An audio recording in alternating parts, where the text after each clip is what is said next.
Hey guys, and welcome to my Manga for Beginners video. While I have not read every manga ever, I have still read a substantial amount of manga, and I have succeeded in getting a few people into manga who weren't into it before, so I thought it would be really fun to do a video with some recommendations for good manga to start off people who've never read it before. In this video I have gathered together what I think are some great starter manga series that aren't too out there and that aren't too long yet. You know, you still got time to catch up with them. I should have something for everyone in this video: fantasy, action, horror, psychological, romance, fairy tales, battles, historical, contemporary. I should have everything covered in this video. So without further ado, let's get on with the recommendations. First up is Full Metal Alchemist. This is about Edward and his brother Al, and they use alchemy to try to resurrect their dead mother, but it breaks the taboo of human transmutation. With alchemy, you can't gain something without giving something of equal value in return. So Edward loses an arm and a leg, and Al loses his entire body in the process. Following the advice of alchemist Roy Mustang, Edward becomes a state alchemist in order to gain back what the brothers have lost by finding the Philosopher's Stone. It's straightforward with the plot. There is action, there is humour, it can be quite thought-provoking in its more serious moments. The art is nicely drawn, it is nicely paced, and it all wraps up satisfactorily. For someone who's never read manga before and has never touched anime, I do feel like this is the best one to slip them into it with, given how western it is, because they won't struggle with the names and it's not overly out there. Mermaid Boys. This one is about Naru. He is the prince of the mermaids and he falls in love with a human girl called Nami. So he goes to a witch and he exchanges his good looks for the chance to become human, and he goes up to the surface, but he only has 1 year to form a bond with Nami, otherwise he will vanish into sea foam. And of course, Sea Witch Mello isn't helping him out of the goodness of his heart. This is a gender-bent Little Mermaid retelling. It has romance, it's light-hearted, it's fun, the art is cute, it's not complicated, and it is very easy to read, and I feel like it would be a good choice for someone who loves romance. Another romance one that is also very straightforward and simple is Hatsu Haru. Noragami. We have delivery god Yato. He has no worshippers, he has no shrine, and he is relatively unknown. He will take on literally any job for the low price of 5 yen because he wants to save up to get a shrine of his own. Unfortunately, his latest Shinki, which is a weapon partner, resigns because she is sick of being with a homeless god. Not only does Yato find himself in need of a new Shinki, but when searching for a missing cat as per his latest job, he bumps into Hiyori. She can see Yato and she pushes him out of the way of an oncoming car, but when she wakes up in hospital, she discovers that her soul has been knocked loose. Yato promises to help her with her problem for 5 yen, and it's just as well he finds himself a new Shinki in time for the job.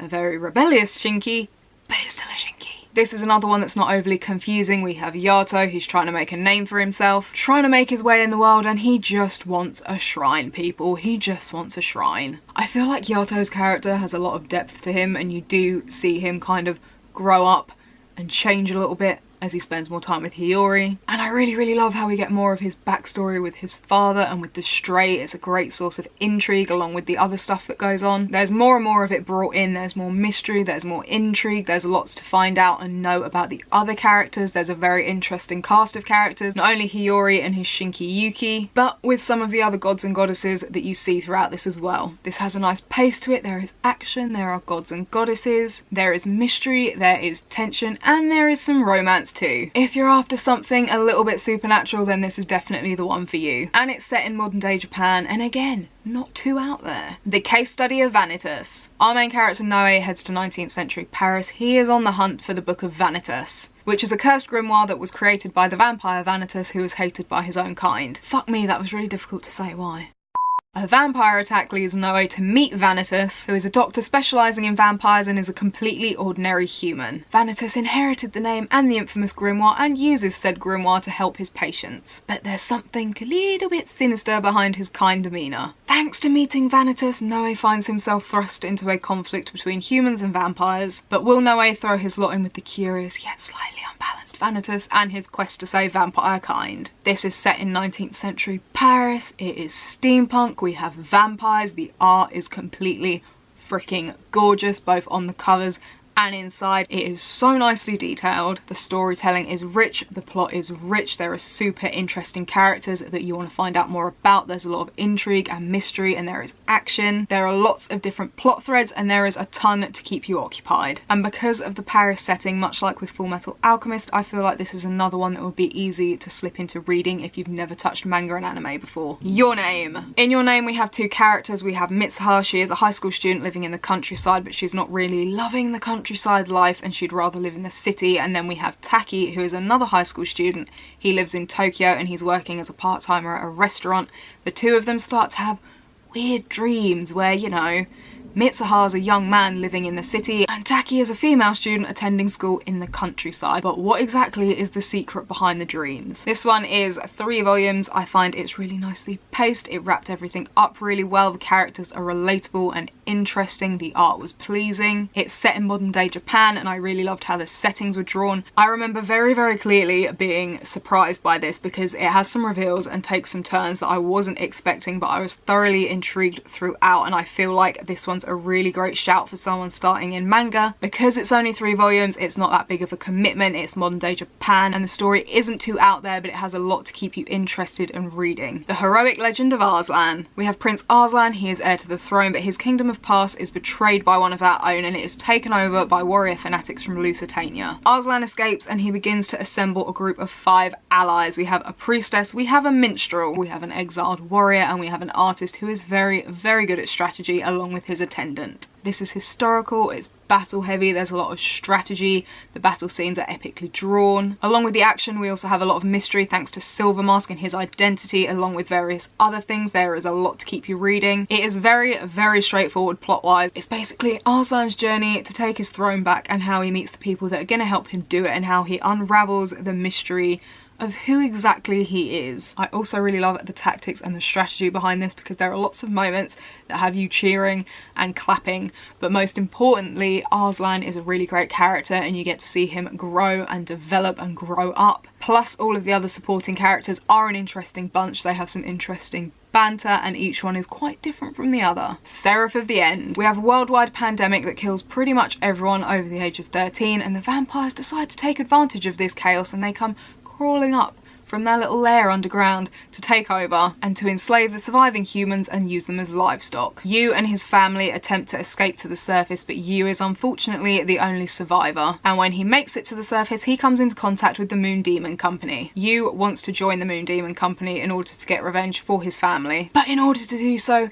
he's gonna need to make a friend because he needs something to ground him so the demon that's in the sword that he's gonna use won't take him over. This is a dystopian AU with vampires. There is a prequel light novel. You don't have to read it before you read this, but you could recommend it alongside this because obviously light novels are books, but they are slimmer and they do have the odd illustration or two. It could help ease them into the world of manga even more, get them used to the illustrations and so on. There's lots of action and there is really nice art and there is a hell of a lot of mystery, and there is more and more mystery as the story goes on and as we get more threads being brought in. I feel like vampires are familiar ground and the dystopian setting is interesting enough, along with a twist on vampires. It's again not too out there, but I feel like it's one of the easier series to read if you haven't read manga before. Inspector. We have Kotoko and she was abducted by Yoki when she was a child. They asked her to become that god of wisdom and a mediator between the human and spirit worlds, and she agrees. She is now the one that they go to when the Yoki have a problem that needs to be solved. Kuro meanwhile eats something he shouldn't have and now he can't die, and the two of them team up to solve various cases and issues presented by the Yoki. This is going to be great for someone who's really interested in mythology, particularly mythology of other countries and cultures. It's also going to be great for someone who's interested in supernatural creatures because we get a lot of that. There is simple and clean art, there is plenty of mystery. It's kind of like a supernatural Sherlock Holmes. We have different cases involving elements of the supernatural and Yoki. Some of them are longer than others and some are creepier than others. The setting is modern, but I feel like the mysteries will help to draw people in. Another one for people who love mythology and supernatural creatures but don't really love creepy stuff is A Terrified Teacher at Ghoul School, which is an absolutely hilarious slice of life bursting with mythology and supernatural creatures. Compulsive Gambler. We have a private academy for the privileged whose curriculum is gambling and gambling only. Doesn't matter if you're athletic,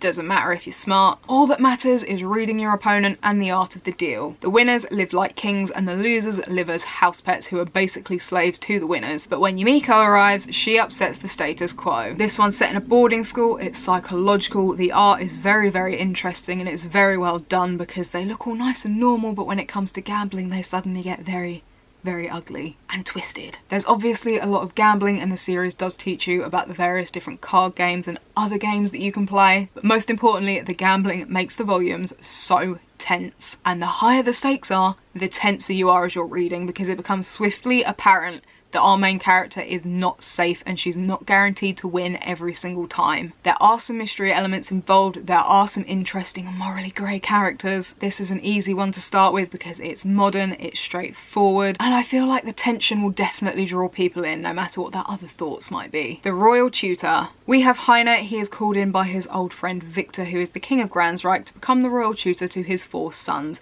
The 4 princes have managed to chase off every single Royal Tutor they have ever had. Each prince has a very distinct personality and each of them is by no means willing to accept Heine. The art is cute, it is pleasing, but the story itself is simple and straightforward. First off, we have Heine kind of coming to terms with the princes so that they will allow him to teach them, but most of the story is about Heine preparing them for the throne and is about the princes kind of growing up and overcoming various different personal obstacles that they have. There are various trials and tribulations, there is a scheming count, there is a kinda shady, scary older brother. There's plenty of humour, it's light-hearted, it is fun, and the setting is definitely European, which I feel like is going to make it very easy to get into, along with the 4 princes who you just can't help but root for. The devil is a part-timer. The Demon King Satan faces the hero Emilia in battle, and he realises he's completely screwed and flees to our world. Upon arrival in our world, he and his demon general Alciel realise they've lost all of their magic and have been transformed into ordinary humans. They're now stranded in Japan, and in order to survive, the Demon King must work a job at a fast food place and attempt to adapt to modern society, all while scheming to rule over the country. This is an absolutely hilarious slice of life,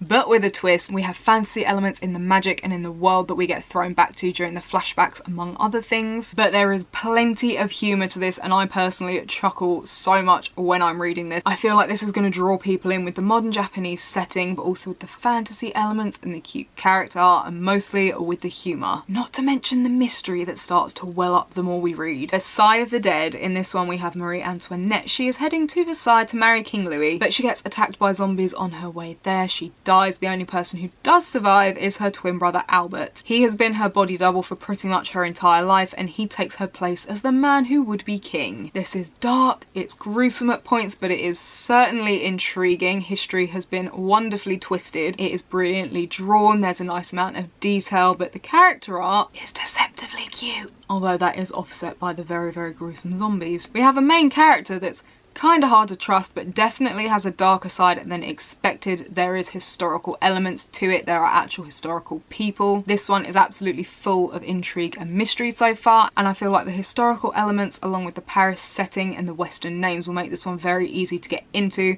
and it is perfect for someone who likes something a little bit creepy, a little bit dark, and a little bit gruesome. Some other dark or downright gruesome ones to get into would be Tokyo Ghoul and of course Death Note. Some honourable mentions would be Blue Exorcist, which is the one I started with, which is about Rin, who is the son of Satan, training to become an exorcist. It is supernatural, there is plenty of action. Again, which is set in modern day Japan, it focuses on time travel and our main characters time travel back to the beginning of high school to do things over. Angels of Death, which is dark, gritty and absolutely full of serial killers, but also very straightforward in the plot. Ahari Machine Gun, which is all about survival games, and our main character is a girl who's mistaken for a boy, and again it is very straightforward. Servamp, which is all about vampires that transform into cute little animals, and a shady organisation. Bakano, which is set in 1920s New York and is all about the mafia but with a supernatural twist. Again, the historical and western setting I feel would make it easy to get into. Plus it's only 3 volumes and it's nicely paced and wrapped up and isn't too much of a commitment. 7 Princes of the Thousand Year Labyrinth. The candidates